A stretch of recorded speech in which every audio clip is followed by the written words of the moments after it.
Welcome to NTD News. I'm Tiffany Meyer. Here are today's top stories. Saudi Arabia gives a positive update on oil production. Recovery ongoing after drone strikes. More than 90% of votes now counted in Israel's election. Prime Minister Netanyahu without a majority but could still win. Hong Kong activists ask U.S. Congress to pass human rights protections. Members of Congress respond. And Japan prepares to host Asia's first Rugby World Cup. National team gears up.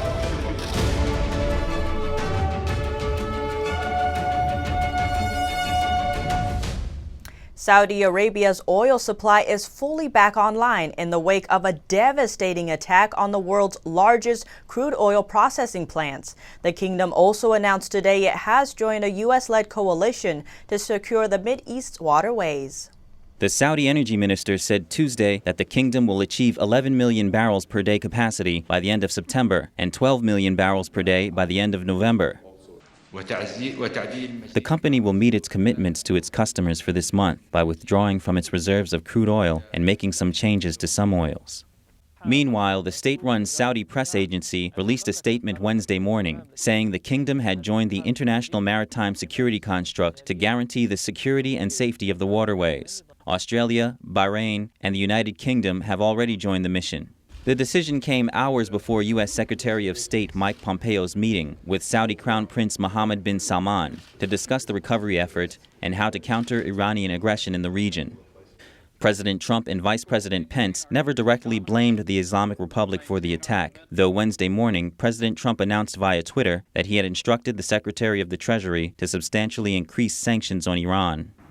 The Saturday attack on the Saudi facilities knocked out 5.7 million barrels of crude oil production per day, or about 5% of the world's daily production. It also took out 2 billion cubic feet of daily gas production.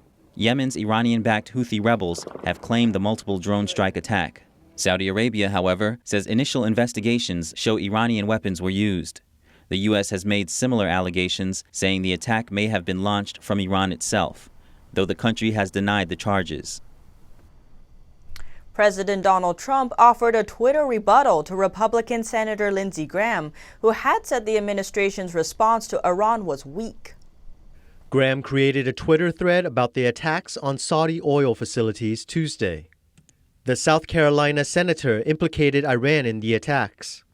And while he celebrated the effort to create a regional coalition, he said, quote, "The measured response by President Trump regarding the shooting down of an American drone was clearly seen by the Iranian regime as a sign of weakness." Trump responded to Graham's characterization Tuesday evening, arguing that some had simply failed to grasp his approach to Iran. "No, Lindsey, it was a sign of strength that some people just don't understand." President Trump has named Robert OBrien as his new National Security Advisor. This comes a week after former National Security Advisor John Bolton submitted his resignation. OBrien is the special presidential envoy for hostage affairs at the State Department. Before this, he served in various roles under both Presidents Obama and Bush. OBrien also worked with John Bolton when Bolton served as ambassador to the United Nations in 2005. Israeli Prime Minister Benjamin Netanyahu has failed to win a ruling majority in a very close election. According to almost complete results published today, the outcome was a blow to Israel's longest-serving leader. The election shows a virtual tie between his right-wing bloc and a center-left grouping that would be led by former military chief Benny Gantz. This comes after an inconclusive election in April in which Netanyahu failed to gain a majority in Israel's parliament. But with coalition building key to forming a government in Israel, it could be days or even weeks before it becomes clear whether Netanyahu has been defeated after a decade in power. President Trump's former campaign advisor testified before the House Judiciary Committee yesterday. He was one of 3 people who were subpoenaed, but was the only one to show up. NTD's Holly Callum has more on the hearing and how this fits into Democrats' investigation of the president. The hearing got off to a contentious start. Cory Lewendowski said he had agreed to a White House request that he did not discuss conversations he had with the president outside what's in the Mueller report. Are you representing the White House has told you that they are invoking the executive privilege on your behalf today? I don't believe it's an executive privilege, sir. And again, I think we've submitted the letter for your clarification of what the White House has said. Democrats grilled him on why he failed to deliver a message from President Trump to former Attorney General Jeff Sessions. According to the Mueller report, the message was dictated by President Trump in June of 2017 and was a directive to limit the scope of the special counsel's investigation to future election tampering. Lewandowski passed the message to White House Chief of Staff Rick Dearborn to deliver, but he didn't deliver it either. You testified that you went on vacation, correct? I did. How long was your vacation, Mr. Lewandowski? Oh, it was lengthy. I think at least 2 weeks. Like with Robert Mueller, Democrats tried to get Lewandowski to animate the Mueller report for the cameras by reading passages from it. Republicans complained that the hearing was a waste of time because Lewandowski had already testified for over 20 hours for other committees and investigators. They also accused Democrats of using heavy-handed tactics, including subpoenaing Lewandowski after he had agreed to come voluntarily. So you're willing to come voluntarily, just like you did with Senate Intel, House Intel, just like you did for Bob Mueller, for the special counsel, 20-some hours. You're willing to do that all. You complied with when they asked you for certain documents, and then when they want you to come in for an interview, you said, all right, sure, we'll do it. They hit you with a subpoena. Correct. The hearing was one in a series that aims at impeaching President Trump. But Democrats are split on the issue and don't have enough votes in the full House yet to formally open an impeachment inquiry. Committee Chairman Gerald Nadler has said these hearings are impeachment-like in nature and may result in the committee bringing articles of impeachment to the House floor. At least 2 people were injured after a black Mercedes smashed into the lobby of a Trump property in New Rochelle, New York yesterday. Video showed police and emergency services around the lobby of Trump Plaza with the wrecked Mercedes. Authorities are still investigating the cause of the car crash, which happened around 8:40 p.m. local time, but it did not appear to be intentional, according to local media. Over the past few days, the New York Times has been criticized for omitting an important detail in an accusation made against Justice Brett Kavanaugh. The reporters say the editors were behind the decision. NTD's Miguel Moreno has more. The accusation against Justice Kavanaugh had certain Democratic presidential nominees calling for impeachment before the correction was made. In the article, a former representative of Democratic President Bill Clinton allegedly saw Kavanaugh sexually assault another student while attending Yale University. Later on, the article was corrected with an additional line. The female student declined to be interviewed, and friends say she does not recall the episode. It was a crucial detail to the accusation, and last night the reporter said on air that it was their editor's decision to remove it. While the omission was corrected, the president suggested on Monday that the article didn't meet the standards in journalism. But to do that about a Supreme Court justice is a terrible thing. It's a false accusation. How can they do a thing like that and destroy somebody's life? I mean, they're destroying lives. And although the damage has been done, the Senate Minority Leader Dick Durbin, when asked about the push for impeachment, told Politico, "Get real," adding, "We've got to get beyond this. Impeachment is the answer to every problem. It's not realistic." Miguel Moreno, NTD News, New York. The FBI is asking the public to help them catch a bank robbery suspect nicknamed Mummy Marauder. By looking at this picture, it's easy to understand how he got his name. The FBI says the photo shows him robbing a bank near Houston, Texas on Friday. His face was covered with white gauze while he also wore a wig and a baseball hat.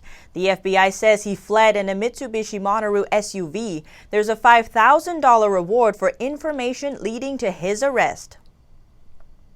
Taliban suicide bombers killed 48 people in 2 separate attacks in Afghanistan yesterday. The deadlier one took place near an election rally for President Ashraf Ghani.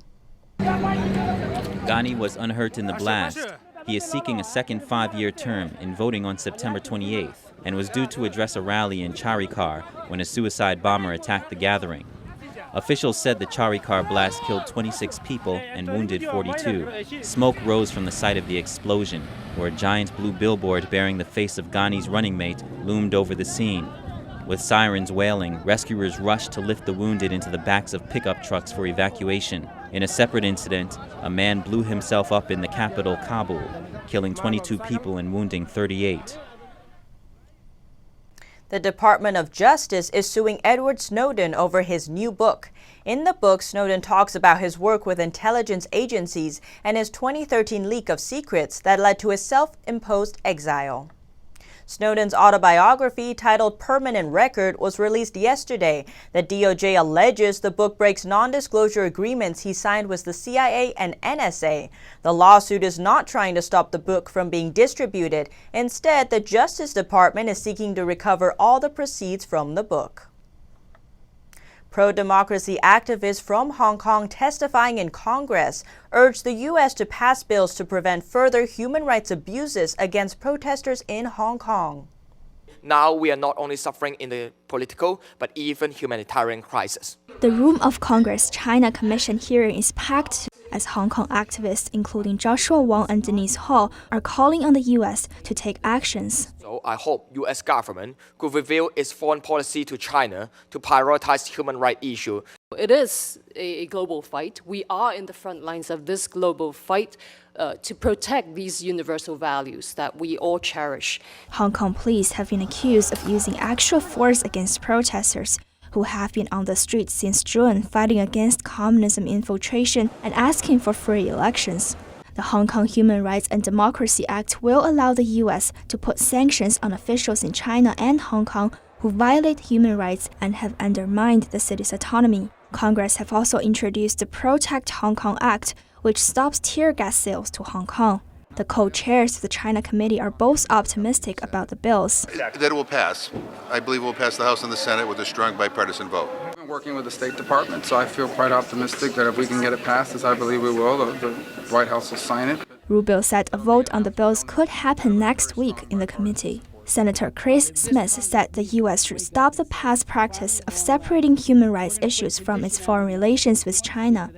We have to do a reappraisal of our Hong Kong policy. We have to hold the perpetrators of crimes to account to the greatest extent that we can do that, and that's through our visa denials and through not allowing them to do business here. The protesters brought their slogans to the Senate hearing and also their songs. Reporting by Kitty Wong, NTD News. And students at Hong Kong University hung up new posters condemning the Chinese communist regime. NTD's Jeremy Sandberg visited the campus to find out what's behind the message. Students on campus are keeping busy with their studies, but judging by the number of posters and memos on the walls, they have not forgotten the ongoing protests. Faces have been blurred to protect students' identities. I just hope the government will just listen to us for once. Just withdraw the bill, doesn't make the cut. Hong Kong citizens' main slogan has been Liberate Hong Kong, Revolution of Our Times. But now they have a new interesting slogan, God will destroy the Chinese Communist Party. They think they're the god of the world. They think they're the king of the China. They only want is to be cool. They didn't care about the citizens and the national people. Many citizens in Hong Kong compare the Chinese communist regime to the Nazis, calling them Chi-Nazis. Chi-Nazis just doesn't understand why do we came out? Why do we protest? They just keep calling us cockroaches and doesn't care about us. They just doesn't care about the teenagers. We really hate Beijing and the CCP. What they are doing is very close to Nazi, right? We don't want this happen anymore in this modern society. Born into a free society, students in Hong Kong are not willing to have that freedom suddenly snatched away from them. They're born to be free. We're born to be free, right? Then we should not be contained by CCP no longer. And that's why we want to be an example, not to Hong Kong, not to China, but to the whole world. Protests are now in their 15th week and are likely to continue until citizens achieve free elections and justice against ongoing police brutality. Cannot get rid of Beijing, then there is no more future in Hong Kong to us. Yeah. Yes, and we think if we, the Hong Kong, succeeded to be free, out of the rule of CCP. I think the other cities in China may follow us, and so that the CCP will be eliminated. Looking to keep the momentum and stay strong, Hong Kong citizens are hoping the world will support them. Fight for freedom. Stand with Hong Kong. Jeremy Sandberg, NTD News, Hong Kong. Up next, the UK and Australia talk trade. Hope to have a trade deal in place shortly after Brexit. More when we return. Many of those.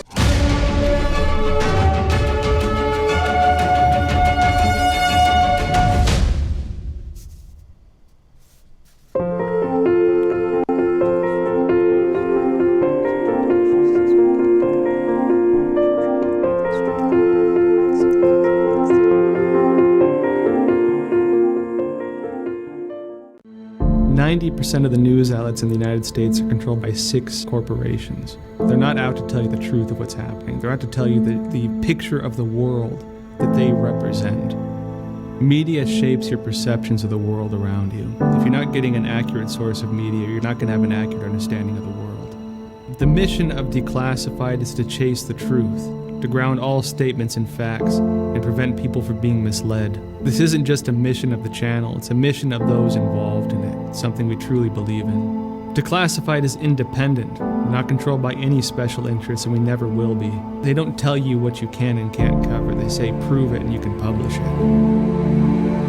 Corruption has been allowed to exist in this country because the people we depend on to expose it are the ones involved in it. The Epoch Times is a non-partisan media. That means we don't stand for any political party. Our values are truth. One of the foundations of a free republic is an honest media. Without knowing the truth of the situation, without understanding the backgrounds of individuals, without knowing what they really stand for, what they're really doing, you're not going to be able to vote.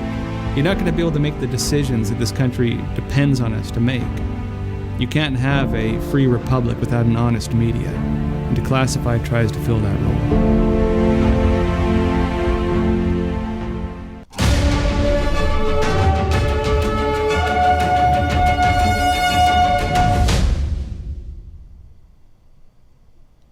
Britain's trade minister said today she's expecting to complete a wide-ranging trade deal with Australia within months of the UK exiting the European Union. During talks with Australia's Trade Minister in Canberra, Trade Minister Liz Truss said leaving the European Union gives the UK an opportunity to become more competitive. So there is a big opportunity for us to do things differently and to use those new freedoms we have. Of course, we want a good relationship with the EU. We want to secure a free trade deal. But what we don't want is the regulatory tie-ins that we've had in the past. In a bid to reduce the economic impact of Brexit, Britain is committed to securing a series of trade deals with smaller, non-EU countries. Australia's trade minister said the trade relationship before Britain joined the European trade bloc framed the new trade discussions. We see enormous opportunities in relation to the services sector for enhanced cooperation. The UK is, of course, a well-known and well-respected and regarded financial hub and centre of the world. Truss is in the middle of a 3-nation tour that includes Australia, New Zealand and Japan. She says she expects a quick conclusion to trade talks with Australia that will begin when Britain leaves the EU. Today, Haze blankets Singapore for a 5th consecutive day as forest fires continue to rage in neighboring countries. Every dry season, smoke from fires in Indonesia meant to clear land for palm oil as well as pulp and paper plantations clouds the skies over much of the region, raising concerns about public health. The smoke also raises concern for tourist operators and airlines. Disappointed. Yeah. We came here to see a pretty city, but it's been, not ruined, but it's made a lot worse because of the haze. The 24-hour pollution standards index, which Singapore's National Environment Agency uses as a benchmark, was in a range of 111 to 126 in the afternoon. A reading above 100 is considered unhealthy. On Saturday, Singapore's air quality deteriorated to unhealthy levels for the first time in 3 years. Up next, a lost hiker survives on lollipops and energy bars before rescue. Hear his story when we return.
A stunning story of survival. An experienced Australian trekker was rescued by helicopter on Tuesday after falling from a waterfall and crawling for 2 days.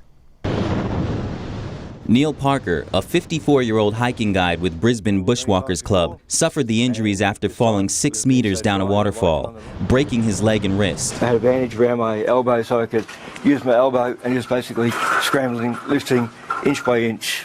He was rescued Tuesday by Queensland Government Air Rescue in the area of Mount Nebo, north of Brisbane, on Australia's east coast. Parker said his experience conducting rescue missions with the State Emergency Service for 7 years ensured he had the knowledge to help him survive. A lot of that training and that culture within the club is what helped me get through. And just knowing that if I didn't do something to get myself back out, the chances of getting here today were a lot less slim. Parker was flown to a hospital and is recovering. My kids live overseas. They're coming over next week, which would be good to see them. I haven't seen them for a while. So, yeah, it was getting very emotional, thinking it's not a nice way to die. Parker survived by eating protein bars and lollipops, which he had packed as snacks. Video from a Philippine broadcaster shows hundreds of arrested Chinese being detained in a room in the Philippine city Puerto Princesa following a police raid on Monday. The Philippine Immigration Bureau says its agents, backed by troops, have arrested 324 Chinese accused of involvement in illegal online gambling and other crimes in a raid on 8 hotels and other establishments in a western province. Officials say the Chinese were arrested after being caught doing illegal activities and that they would be deported for violating the conditions of their stay in the Philippines and working without authorization. The Philippines, backed by the Chinese government, has launched a crackdown on large numbers of Chinese who mostly enter the country as tourists and then work for online gambling operations, which are illegal in China. Up next, New Zealand will once again represent the world scene in The Lord of the Rings. That and more after the break.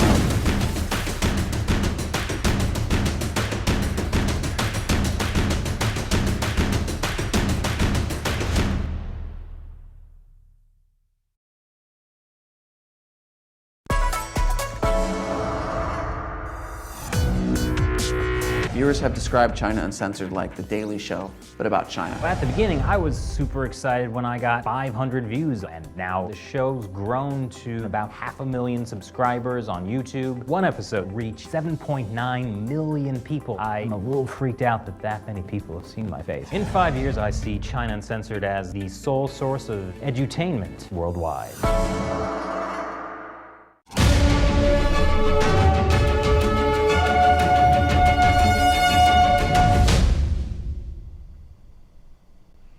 Japan will head into the World Cup opener on Friday under arguably more pressure than any other team, with the weight of an expected nation on their shoulders and a governing body desperate for the host to succeed in Asia's first Rugby World Cup.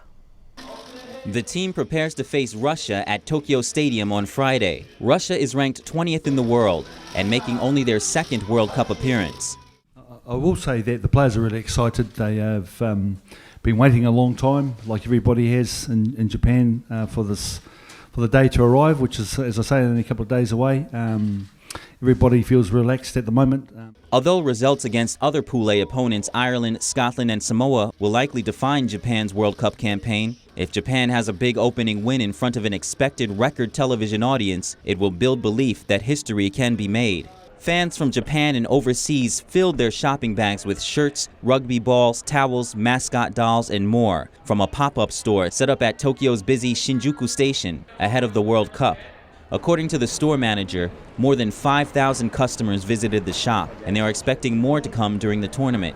I feel very exciting. I hope for this moment for years, and I believe all rugby fans are very excited. And we are enjoying the spirit of rugby, and we are very, very, very happy. The 2019 Rugby World Cup runs from September 20th through November 2nd. New Zealand will once again be home to hairy feet and pointed ear hobbits after Amazon Studios confirmed the Pacific country will be the location for the new The Lord of the Rings series, a TV show widely tipped to be the most expensive ever made. Middle-earth will return to New Zealand for Amazon's upcoming Lord of the Rings series. That's according to the company on Wednesday. The TV show has been widely hyped to likely be the most expensive ever made. Amazon Studios says the adaptation will include multiple series, delving into a wider breadth of J.R.R. Tolkien's work, and dig into storylines set before Tolkien's The Fellowship of the Ring. Peter Jackson's film trilogy in the early 2000s was filmed across New Zealand.